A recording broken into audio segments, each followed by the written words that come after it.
I'd like to welcome you to today's webinar, Your Future Built on ITIL 4. I'm going to hand things off to our featured presenter today. He is an ITIL 4 Master Trainer and also a New Horizons instructor, Mr. Adam Griffith. Adam, you now have the floor. Thank you, Mayan. Good afternoon or good morning, everyone. Thank you so much for taking time out of your busy day to talk about the ITIL, talk about IT service management, and to essentially talk about how your future and the future of the organization that you work for should be built on the ITIL.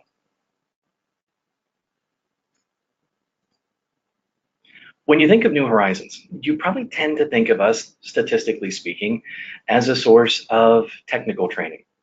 And that technical training is all about providing you with the advice and guidance that you need to implement and support complex technology solutions.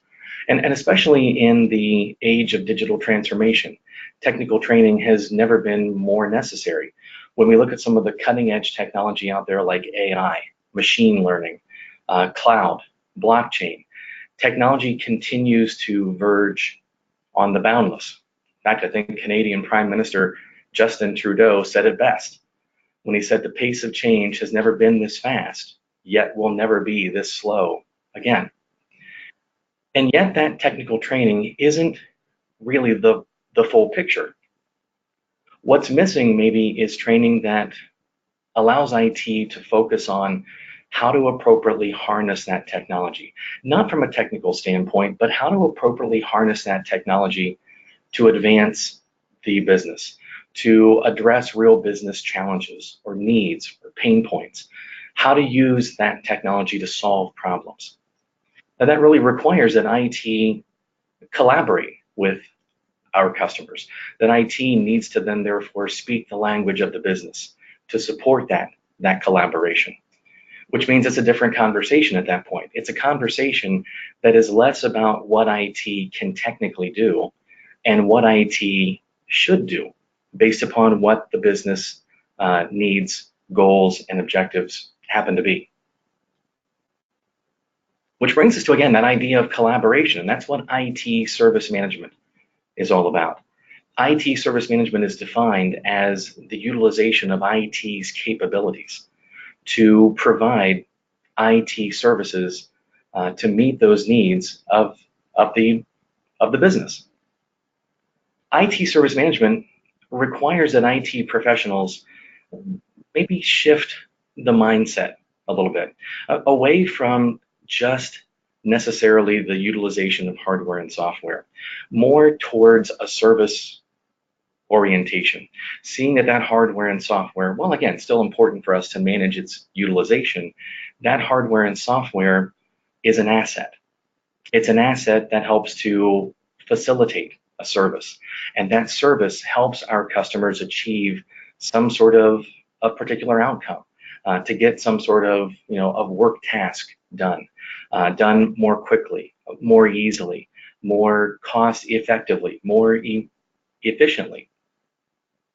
And so while training in the technical will always be needed, it's not necessarily comprehensive anymore.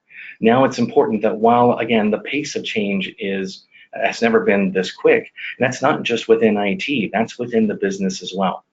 If you look at the organization that you work for or have worked for in the past, over the years, it was clearly not the same business 5 years ago as it was at that moment, or that it's at that moment now. And it won't be the same business 5 years from now either. So we need, again, a more holistic sense, a more holistic understanding of how technology addresses those business challenges, moving us away from, again, a completely technical focus to now a service orientation, and even ultimately towards a realization of value. Well, if we trace the history of IT service management, the story begins about 30 years ago. And not that I want to necessarily delve too awfully deeply into the history, but I do love the 80s. The ITIL was created to act as a framework to help to facilitate IT service management. Now, the ITIL was born in the 80s in the UK, a very, very I think, very bold, almost crystal ball-like moment. The UK government, specifically what they would make reference to as the Cabinet Office. The closest analog for us would probably be the Department of Commerce. But the British government says in this prediction, we see that the utilization of information technology will become a fundamental part of all British businesses, small, medium to large multinational corporations. Again, this is in the 80s. So a very bold prediction. I mean, in many cases, IT departments largely didn't exist at that point in time. So while the Cabinet Office had this brilliant realization, they had no technical acumen to put forth some sort of framework of best practices, right? What are the best ways to implement technology? What are the best ways to extract maximum value from technology? What are the best ways to understand what the needs of the business even are and how to marry technology up to that idea, to align the IT strategy with the business strategy? Now, since no one within the British government, within the Cabinet Office, was an IT expert, they decided to go out and actually seek the input from a number of technology experts. Now, they went and talked to a number of third-party IT service providers, companies that were profitable and successful selling IT services to other companies. And so they created basically a platform for interviewing these various service providers. And they found that for those questions, the answers kept coming back eerily similar. It didn't matter whether or not that service provider was catering to small or medium businesses or large companies. It didn't matter if that service provider was within the healthcare industry or was supporting manufacturing organizations. The answers kept coming back the same, which is where this idea of best practice came from. So all of those answers, all of those best practices culminated what was essentially version 1 of the ITIL. That version 1 was then revised roughly 10 years later in the 90s, and it was revised into a third iteration roughly 10 years later in 2007. But although the ITIL was maybe the first framework for IT service management, it certainly wasn't going to be the last or the only framework to create ITSM. But what the ITIL did provide us with in this framework for IT service management, it gave us a practical approach to using those IT capabilities, to using our people, our procedures, and our technology, of course, to solve challenges and advance the business. The ITIL also gives us this focus on value, and not just a focus on value for our customers, but a focus on internal value within the IT service providing entity as well. The ITIL itself is also a vendor neutral and non-prescriptive set of best practices. Now, again, non-prescriptive, meaning, again, those answers to those questions all kept coming back the same. There was a bit of a universal applicability that was realized about the ITIL. Now, that non-prescription is also what has been a significant strength of the ITIL. The fact that it is completely adaptable. You can choose to implement as much of the ITIL or as little of the ITIL as suits the business who is practicing it. So it becomes this framework. And the metaphor that I tend to use in training is I think of the ITIL framework as scaffolding. It's meant to be a structure to support the creation of IT service management. That scaffolding can be as wide or as tall as you need it to be to create that skeletal structure that you'll use to build some sort of IT architectural masterpiece. But it's valuable for, again, both our customers who are receiving our services, and of course for us as the creator and provider and manager of those services. From the customer's point of view, the ITIL represents to them a commitment to continual improvement, a commitment that we want to make sure that our IT services are of the appropriate level of quality, that our IT services are changing as the business's needs are changing. As the business strategy changes, We're continually improving the IT strategy to remain in alignment with where the business wants to go. And also from the customer's point of view, our commitment to the ITIL is helping to maximize the value that they receive from utilization of our services. And we're maximizing their experience as well. But from the provider's point of view, the provider certainly gains value by implementing IT service management, by implementing the ITIL. It allows us to align the IT strategy again with the business goals and objectives. It again stops being technology for the sake of technology. It becomes technology that advances the agenda of the business. It allows us to transform ourselves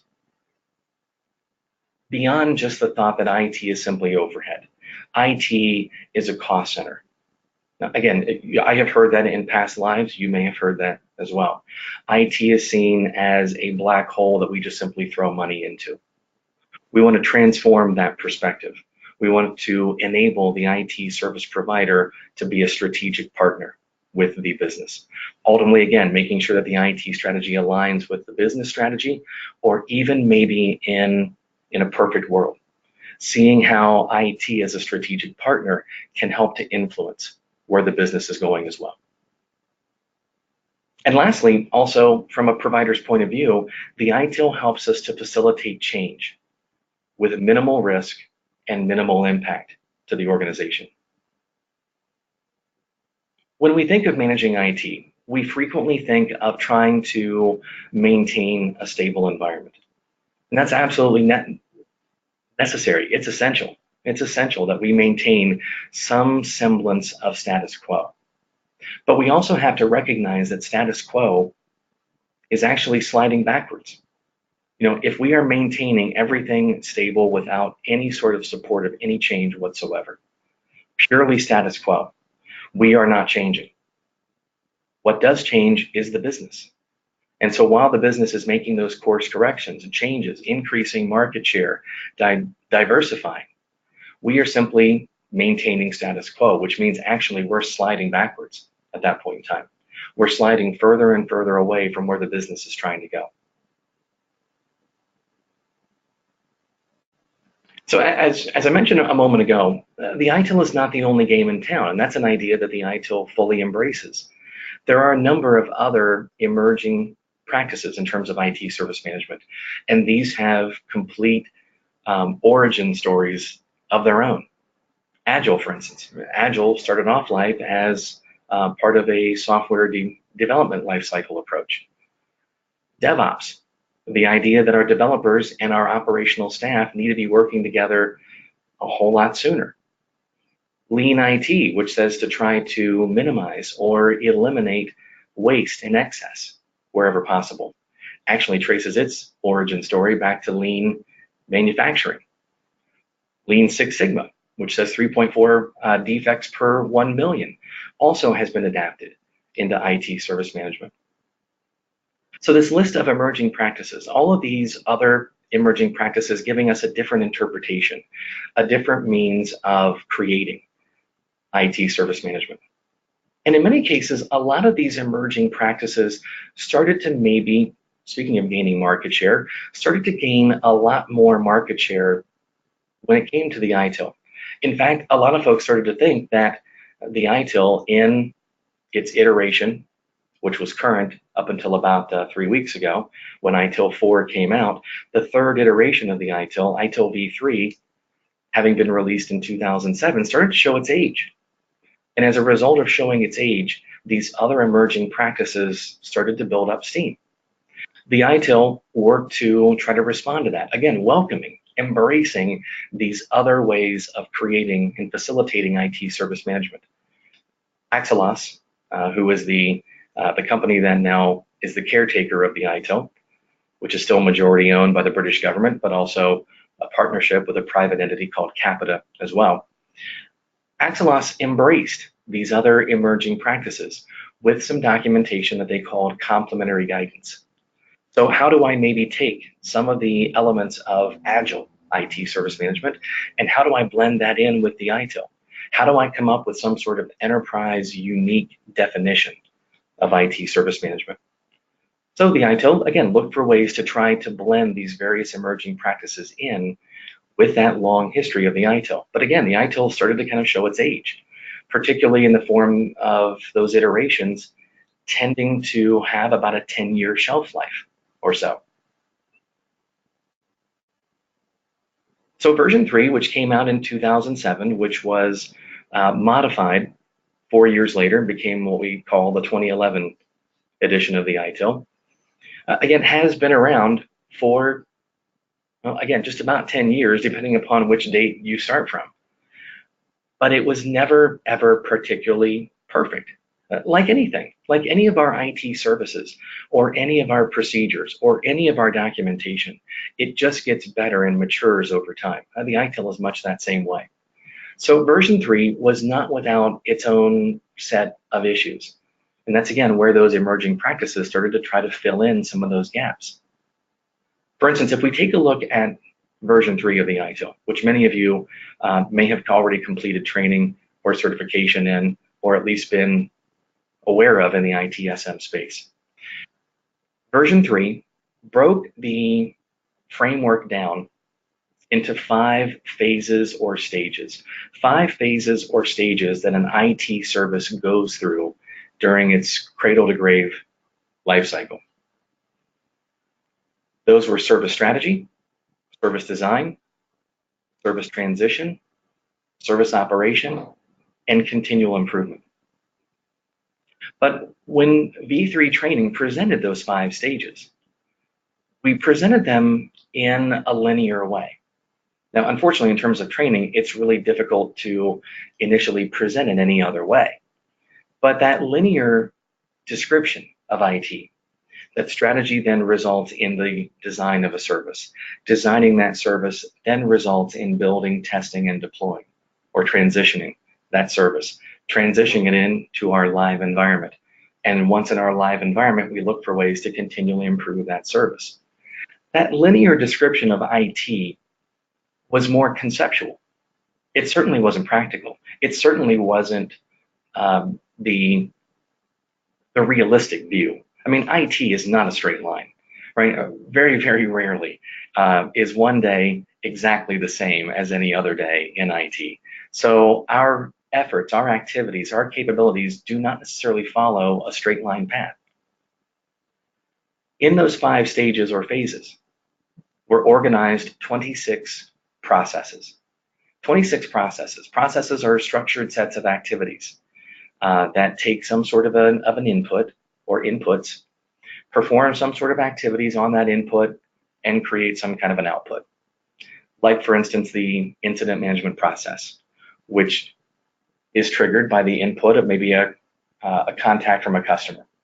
We take information from that customer, we perform activities like logging that incident, looking up things in a knowledge base or in a known error database, with the output being providing a resolution to that error. The problem with the word process, though, is it never really seemed to be a good fit for the ITIL. There were some processes in the ITIL that just were too large for that term. Others were too small for that term. So it always felt a little bit awkward trying to describe these 26 processes in that way. A pet peeve of mine as well in terms of those 26 processes is a lot of organizations turned around and ended up implementing IT service management with the ITIL in that process way. They looked at processes as boxes, and we define what that box does, and we simply put people in that box. And that resulted in a continued increase of the siloing that's been happening in IT for years. Right? We have our various silos, maybe in terms of technical specialties. We've got our network team, our server team, our DBAs, etc. So siloing has already been happening in IT historically. So these 26 process boxes simply help to increase that siloed mentality, which was not the point. It's not the point at all. In fact, the point that the ITIL tried to relay and maybe didn't always describe in a very good way was that those processes should be integrated. They should be synergized. That the output from one process should serve likely as the input into another process. So collaboration, not just within the relationship between IT, our provider, and the customer, but creating relationships and synergies within IT itself. And that wasn't always really particularly described very well. And again, a lot of organizations tended to implement those processes how they were talked about. We talked about one at a time. Also, another issue that we had with V3 was the fact that a lot of those processes really didn't belong in a particular phase or stage. They actually should have existed in multiple places. But for one reason or another, the decision was made to organize that process into that particular stage. For instance, knowledge management. Knowledge management, which exists as a process within service transition. But I think we could all easily argue that knowledge should be existing, it should be implemented, it should be utilized throughout the entirety of IT. So knowledge makes up part of our strategy. Knowledge is used during our design. Knowledge is certainly used as we build and test our services. Our services. And certainly knowledge is used to deliver and maintain and operate those services. And it's certainly used to continually improve. So a number of those processes, and that's just one example, a number of those processes were organized into a particular stage, but they really belonged in multiple other stages. So that wasn't really a solid fit either. Also, the idea of continual service improvement wasn't really the full conversation either. We should look for ways to continually improve everything, continually improve our processes, continually improve our procedures, continually improve our use of technology, extracting more value out of that existing investment in technology, and certainly look for ways to improve our services. So the scope of continual improvement wasn't really adequate either. And that complementary guidance that I mentioned, well, complementary guidance was probably best described as being relatively vague and sketchy. It gave you, again, maybe a high level understanding of how to take some of those emerging practices like Agile and blend that into the ITIL or vice versa. But it really didn't give you any sort of definitive guidance as to how to make that happen. So you can see why this iteration, having been around for 10 plus years, was still incredibly valuable to help to facilitate IT service management, but it wasn't without its issues. Which is why I'm so thrilled to be able to tell you about the current and fourth iteration. Having been released just about 3 weeks ago, ITIL 4 is the most significant update from any of the past iterations or versions. This is not a cosmetic refresh. This is not even going to just solely address those known issues that we were just talking about. This is going to do a whole lot more. ITIL 4 is a wider, more holistic, more comprehensive, and more systemic understanding of IT service value. It's going to give us, it's currently giving us, a roadmap to understand how Agile, COBIT, DevOps, how these various other emerging practices can not just be blended in to an IT service management recipe, but how those emerging practices can be interconnected with the ITIL. Far more definitive, not being prescriptive and telling us specifically, again, that this is the only way to do it, but giving us far better guidance.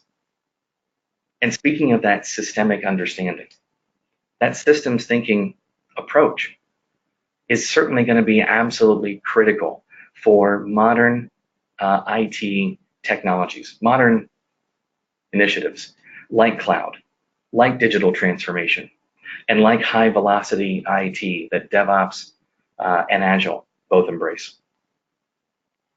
ITIL 4 is most certainly a more cohesive way of blending all of these emerging practices into a single ITSM strategy. Now, before ITIL 4, many of us in the industry felt that this was needed, right? We had all of these, what again, some folks might say were competing understandings of IT service management. Now, again, Axelos never really saw it that way, but there was maybe a degree of polarization between some of these different emerging practices.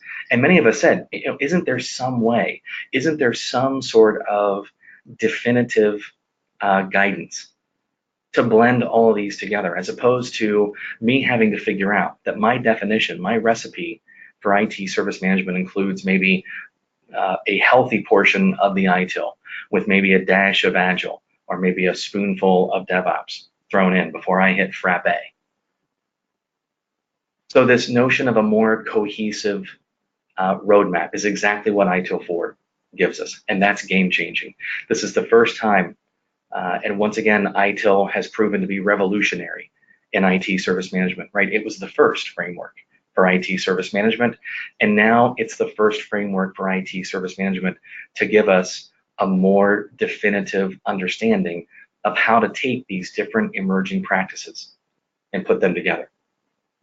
So as opposed to ITIL necessarily reinventing the wheel, reinventing the Agile wheel or the COBIT wheel or the Lean wheel, ITIL 4 simply tells us how we can bond or glue these various emerging practices all together. ITIL 4 also replaces a lot of our long-standing norms, like the service lifecycle, like processes, and like functions. So a lot of those things that maybe folks that have been in the ITIL world for some period of time will have a little bit of an adjustment to make with ITIL 4, because it is going to resolve those known issues. It's going to be, again, a little bit more adaptable to real life. It's going to be a better reflection of practical application, a better reflection of realistic implementation of ITSM.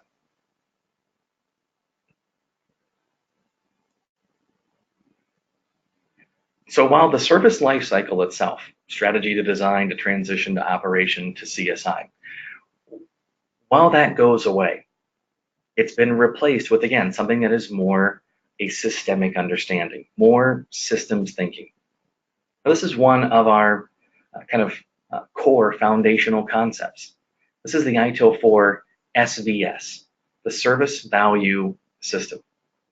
And the Service Value System shows us that, of course, what triggers IT service management is some sort of opportunity, some sort of demand for IT services. Now, again, that could be an explicitly voiced demand from our customers. The business says we want or we need. But also, IT as a service provider needs to recognize an opportunity to provide service, something that has been implicitly voiced, or maybe IT's ability to predict based upon the advance of technology, based upon some of these elements in the age of digital transformation that could move the business closer to its goals and objectives. So whether that is implicitly understood opportunities or explicitly voiced demands, that triggers us as an IT service provider into action. Ultimately, with the goal being to co-create value with our users, with our customers. The ability to create an IT service that helps to facilitate the outcomes that they need. And then the utilization of that service creates value by, again, making it easier or faster to get work done. At the center of our SVS, we see something called the service value chain, the SVC. I'm going to get more into that in just a second. That's really where the magic within the service provider happens. But if we take a look at, again, this systemic understanding, it's a little bit of kind of a macro level understanding of what's happening. We see across the top the overarching guiding principles. One common concern, one common feeling at the end of foundational level ITIL training at V3 was the fact that people became aware of what the framework was, but didn't really feel as if they were empowered to start to make this happen. The guiding principles now in ITIL 4 give us a series of lenses to look at IT, to look at the business, to look at our services through. Things like focusing on value, recognizing where you are currently, what that current state is, collaborating, being transparent, The guiding principles overarch our activities in the ITIL, in IT service management, to allow us to maybe again provide some sort of focus on the things that we think and say and do when it comes to the implementation of IT and IT service management. Also, overarching our activities here, kind of providing oversight for our activities, is governance. Governance would probably be best described as a series of policies. Now, again, I know most of us probably maybe don't have necessarily the best reaction to the word policy, but we don't want to think of policy here as being something that is stifling of creativity. Policy here is all about creating consistency and repeatability. If we determine a successful way to in fact do something, and I can document that in policy, then it doesn't matter which one of us actually engages in that activity. If we follow the policy, we achieve success regardless of who's involved. Underpinning our value chain, underpinning our activities as a provider, we also see a number of practices, right? Best practices. Now, you may have noticed earlier I called those best practices, and I quoted around that word best, right? Ultimately, the ITIL is not going to tell you the specific way that you should go about things. The ITIL is going to give you the tools to adopt this framework, or the tools to adapt this framework, to create IT service management as your business or your customers need. Right? The ITIL is not going to come along and say, look, you've been in business for a number of years. We're going to render all of that knowledge now a moot point. Throw all that away. You will now do things the way that we say. No, that's not the case at all. Right? In terms of the ITIL calling itself best practice, that's simply because all of those service providers originally answered those questions all the same way. This is how we figured out what our customers wanted or needed. This is how we figured out how to actually build a service around that need. This is how we figured out how to price or cost that service. This is how we delivered and supported that service. This is how we looked for ways to constantly improve that service. All of those best practices are what we're going to make use of as we build out a stream of value, as we build out that path from opportunity or demand over there to value. And then continual improvement, right? It's no longer continual service improvement, it's continual improvement, underpinning everything that we do, baked in to everything that we do, baked into our practices, baked into our services, baked into our people, baked into our use of technology. The SBS gives us that holistic, systemic understanding. Again, at the heart in that service value chain is where our activities lie. But we do see, again, looking at it from this more holistic perspective, we see those overarching factors and those underpinning factors there as well.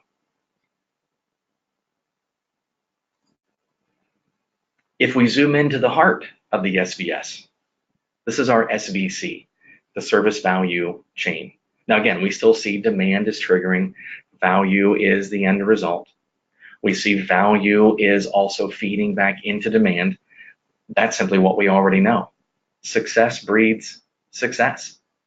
The more value that we create as an IT service provider for the business, the more demand there will be for our services. But in the SVC, this core element, the center, the heart of the SVS, we see the 6 activities that we can combine in unique ways to ultimately drive towards creating products or services that co-create value when utilized by our customers. Those 6 activities are plan, improve, engage, design and transition, obtain and build, deliver and support. And so again, we can combine these activities in various ways, ultimately coming up with a value stream. So if my situation is, let's say, a user contacts the service desk, they need to have a replacement mouse. All right, so they contacted us. So we have engaged. We've engaged with that user. Now, this is a simple hardware replacement. So our value stream, right? There's a demand from that customer. We've engaged with them. That value stream then goes to obtain and build, right? We'll obtain that mouse from our supply room. We will then deliver that mouse, and then the delivery of that product ultimately results in value. So that's a value stream built through that service value chain. But we could also come up with more complex examples, right? In this case, maybe we need to custom create in-house application development for a new application. Again, there's a demand, there's an engagement, but at that point in time, it's a very, very different value stream that would involve elements of planning, elements of design, obtaining and building, delivering and supporting to value there. So this is our roadmap. We can combine these 6 activities in various ways to support and create what we call value streams. Plan, engage, improve, design and transition, obtain and build, deliver and support. So no more of this linear thinking, right? Clearly, we've got very, very different value stream lines that we will create that will help to govern our activities within IT. Team, to wrap up and to also make sure that we've got time for questions. I'd also want to make sure that I showed you the ITIL 4 qualification scheme. For those of you that, again, have been aware of or involved in ITIL certification in version 3, now see this as being a radically different qualification scheme. Quite honestly, a much better certification path. Of course, the journey always begins at the foundation level.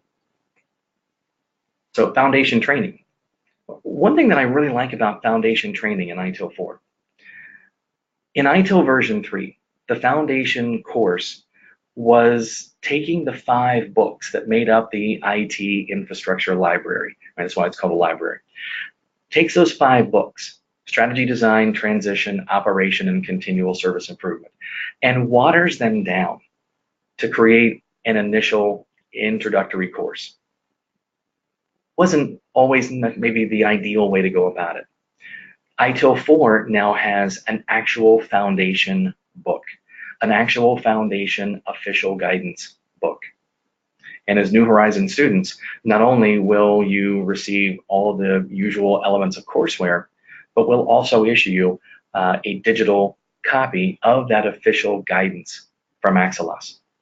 So the actual ITIL book itself, in addition to what you need to prepare for and pass your foundation exam. ITIL 4 Foundation was released February 28th. So again, about 3 weeks or so. Still got that new course smell to it. At the next level beyond foundation, this is our next level training. These are going to release sometime in the second half of this year. And as you can see, we've gotten maybe rid of the intermediate thinking of training. Now it's more role-based training. ITIL specialist in particular focal areas, ITIL strategist, and ITIL leader. And if you take multiple of those role-based training courses, although some candidates will simply appeal to only particular role-based training, like folks that are interested in DevOps are going to gravitate towards being an ITIL specialist in high-velocity IT. But if you take and pass multiple of those next level courses and exams, then those combine to create a bit of a capstone designation. So having taken and passed all 3 ITIL specialist exams, plus the ITIL strategist exam, that then allows you to add the title of ITIL managing professional after your name. Combining the same strategist course and also the ITIL leader next level course, those two result in the capstone designation of ITIL strategic leader. Now, should you be someone who is interested in both of those tracks, putting those two together with some additional work product that Axelos is still coming up with the plans or the definition of what will constitute ITIL mastery, but that will be one of those requirements, that you possess both the MP and the SL designations.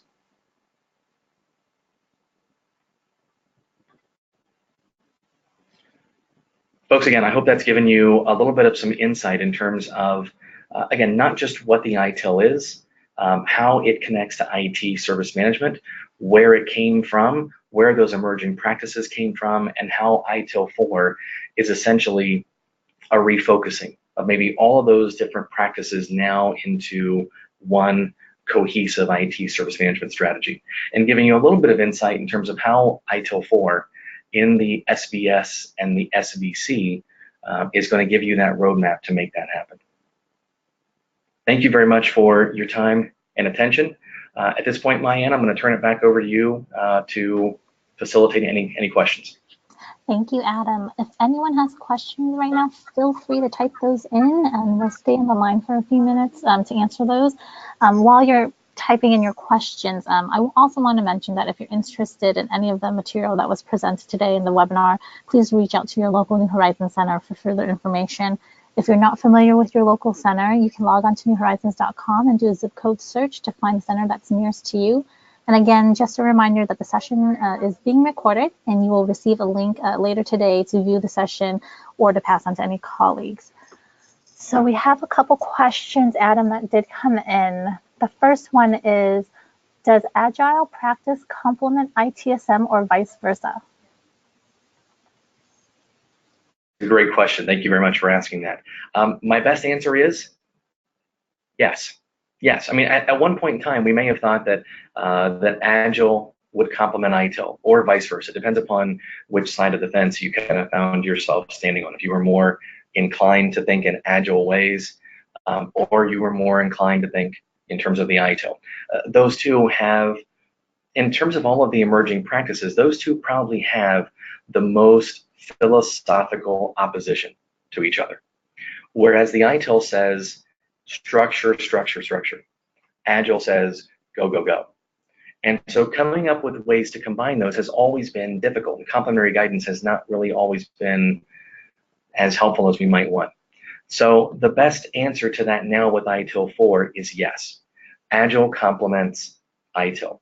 ITIL complements Agile. Now that we have a better way to actually glue those two together in environments that embrace elements of both frameworks. Great. The next question is, how will current certifications play into ITIL 4? Great question there as well. Thank you very much for that. Let me go back for just a moment here, back to my qualification scheme slide. So one of the things that Axelos really wanted to make sure that they created a path for was to support the continued investment in ITIL training, not to, as we move from version 3 into ITIL 4, not to invalidate the investment that had been made. So the one bridge option that we see here is called the MP Transition course. There is no foundation course. So folks who simply have their foundation certification in V3, there is no official bridge that Axelos supports. They believe that ITIL 4 foundation is at least 80% different, and therefore it doesn't really represent a good bridging opportunity. So folks that were only certified at that level will essentially recertify in ITIL 4 foundation. But folks that moved more throughout the qualification scheme in V3, undertook maybe ITIL practitioner or some of the other intermediate courses. If you developed 17 points in the credit system for V3 training, foundation itself was worth 2 points, practitioner 3, the intermediate's worth 3 or 4 points, depending upon which one we're talking about.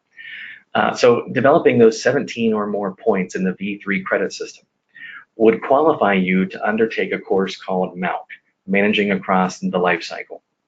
That exam worth 5 points. So with the 17 points that you needed to qualify for MAUC, the 5 points from passing that exam, 22 or more points, made you an ITIL expert. So Axelos wanted to make sure that there was a path for folks that, again, were getting close to the summit of the V3 qualification scheme to allow them to move over to the summit of ITIL 4. So this next level course, again, which will be available somewhere in the second half of this year. Axelos isn't really giving us any kind of definitive dates beyond that at this point. But that managing professional transition class will be open to folks that have developed those 17 points. Now, they don't have to be ITIL experts. They have to have 17 points to qualify for the V3 expert exam, but they don't have to possess that expert level certification. So as long as you have 17 or more points in the system, then you can take the MP transition course and exam, and that automatically then allows you to possess that managing professional designation. So it's one course, one exam. 17 or more points for that. Now, if you obtain your ITIL managing professional designation through that transition, again, what's really essentially a bridge course and bridge exam, then at that point, you've met all the requirements for managing professional. So if you take a look at the strategic leader track, right, strategic leader and MP both share the strategist course. So folks who obtain their MP with just simply one course, one exam, would be simply one more course or exam, the ITIL leader course there, to qualify for also the strategic leader designation as well. So it's a path that, again, allows for the movement of those credits, the acknowledgement of those credits, to move from the summit of V3 over here to one of our two summits in ITIL 4. Now, for those folks who, again, maybe aren't quite to 17 credits, but are still making progress through some of those intermediate courses, Axelos has specified that the existing V3 courses, the existing V3 official guidance books, they will continue to support version 3 up through at least June 2020.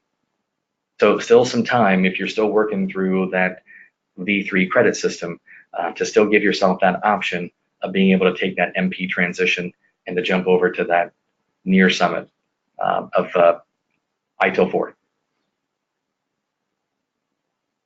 Great answer. We still have questions rolling in here.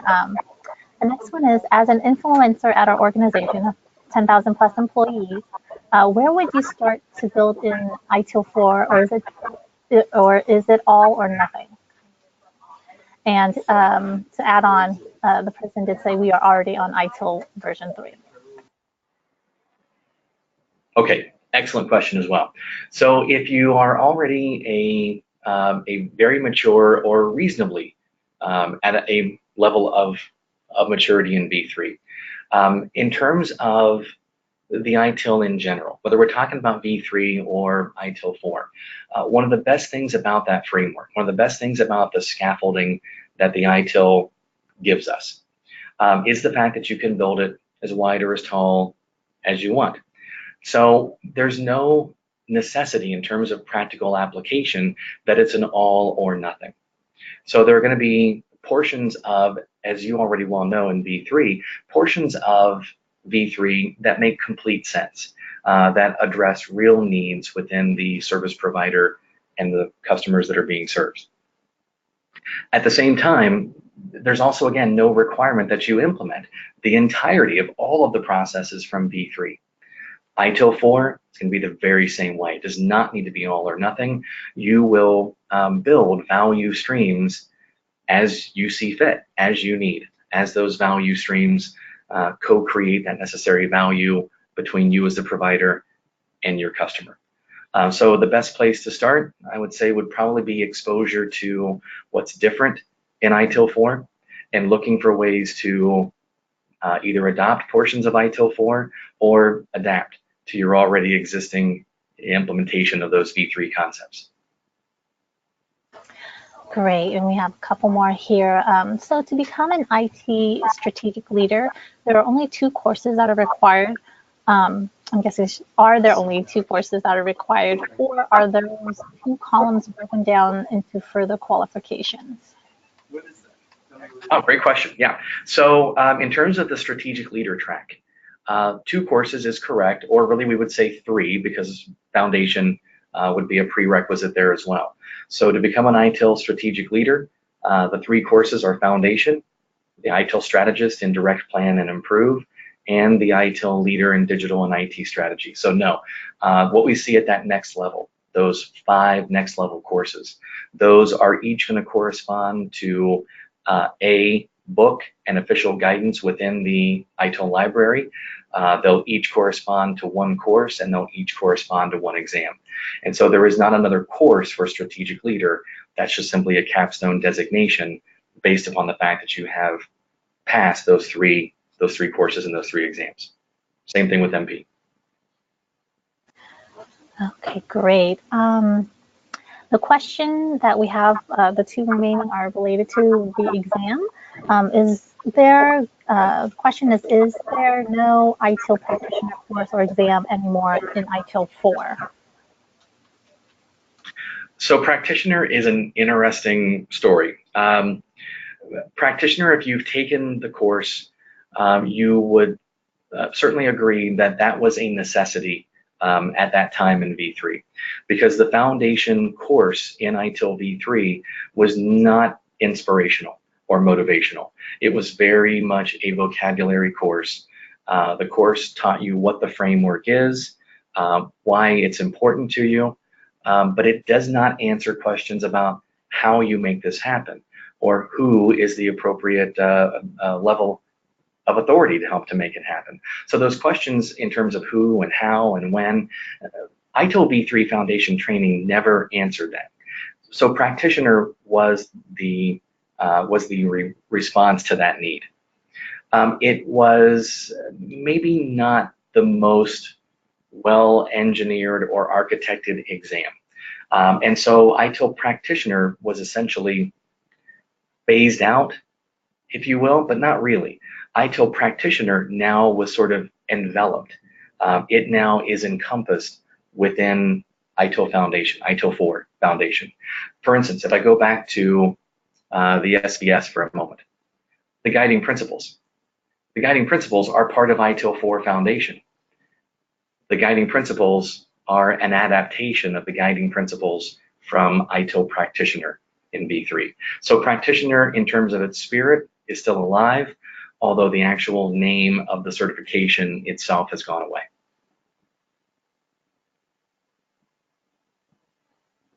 Okay, and the last question we have is, when is the approximate date, if you're privy to this information, available for the ITIL 4 Foundation exam in Spanish? Oh, that is an excellent question that unfortunately I do not know the answer to. I do know that there are multiple languages that not just the official guidance book, but also the exam, obviously, as well, is being adapted into a number of different languages. I don't know that exact date, but Mayan, if we could maybe capture that, I'd be happy to do a follow-up with that person as well to see if I can find out a more precise date from an Axelos contact. But I can tell you that those various translations are a really important part of ITIL 4. The word practices, for instance, that word practices was chosen specifically because of translation. The word that Axelos and the lead architect team responsible for creating ITIL 4 Foundation, the word that they wanted to use was the word capabilities.